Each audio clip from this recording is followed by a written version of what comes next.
Hello friends, good afternoon. My name is Dr. Muniratnam LM, Assistant Professor, Sri Kalavara Varadarajam Shetty, Government First Grade College, Koteshwara, Kundapura, Udupi District.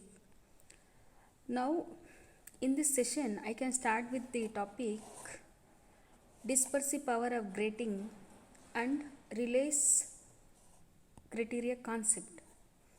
So this is the learning objective of this study is dispersive power of a grating, relays criteria for resolution of spectral lines. The main outcome of this study is to understand the concept of resolution, dispersive power, grating, relays criteria concept. First we have to define the dispersive power of a grating. See, it is defined as the ratio of the difference in the angle of diffraction of any two neighboring spectral lines to the difference in wavelength between two spectral lines. The diffraction of the nth order principal maximum for a wavelength lambda is given by a plus b sin theta equals n lambda. Differentiating this equation with respect to theta and lambda, we get a plus b cos theta d theta equals n into d lambda. Then equate this expression, that is d theta divided by d lambda equals n divided by a plus b cos theta. Then n divided by cos theta. Call this equation as 1. Clearly, from this expression, we can observe that the dispersive power of the grating is directly proportional to the order of the spectrum, that is small n, and the number of lines per meter, that is diffraction. Dispersive power of grating, it is directly proportional to the number of lines, that is capital N, and it is inversely proportional to the angle, that is cos theta. Change in angle with respect to change in wavelength, that is equal to small n, order of the spectrum, capital N, into number of lines per meter divided by angle of the inversely proportional to the angle of the spectrum. Equation 1 implies that the angular dispersion of the lines is more with a grating having larger number of lines per meter. The angular spacing of any two spectral lines is double in the second order spectrum than in the first order. When the angular dispersion is minimum, when theta is 0, that is cos 0 is 1. If the value of theta is not large, cos theta can be taken as it is unity, and which influences this factor can be neglected.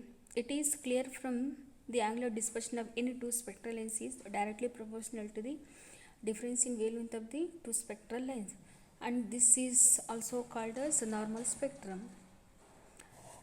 Then we move on to next concept is relays criteria for resolution of spectral lines. Consider wavelength, that is small lambda, and change in wavelength lambda plus d lambda, and that's slit of a grating spectrometer, and wavelength will produce a diffraction pattern of its own consisting of a number of principal maxima and minima.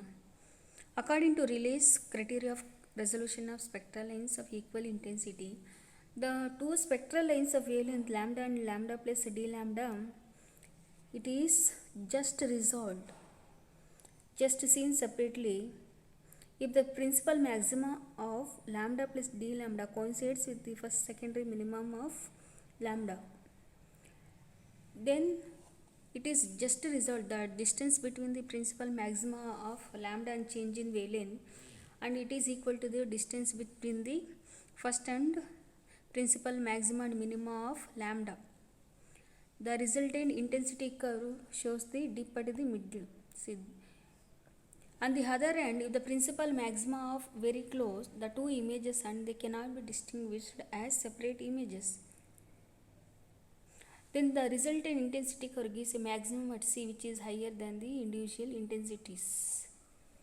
In this case, that is not resolved.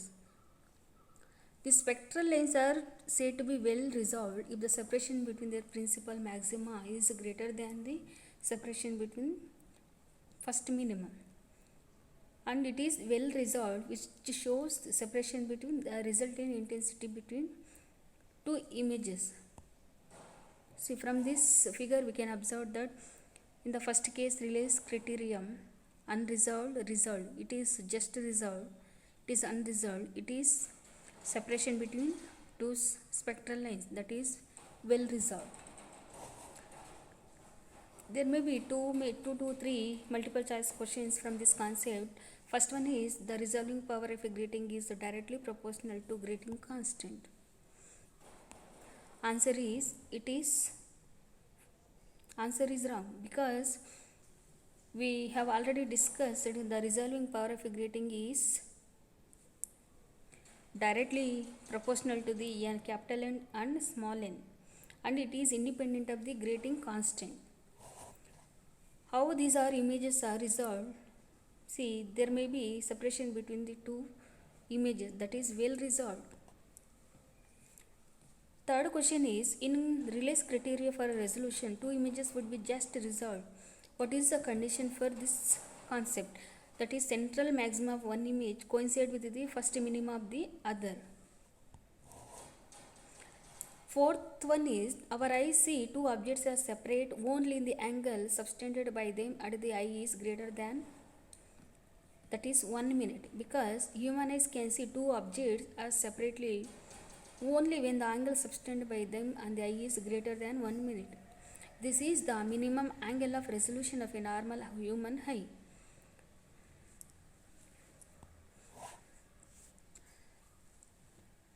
Then the conclusion part is the resolving power of a grating and Rayleigh's criteria for resolution of two spectral lines.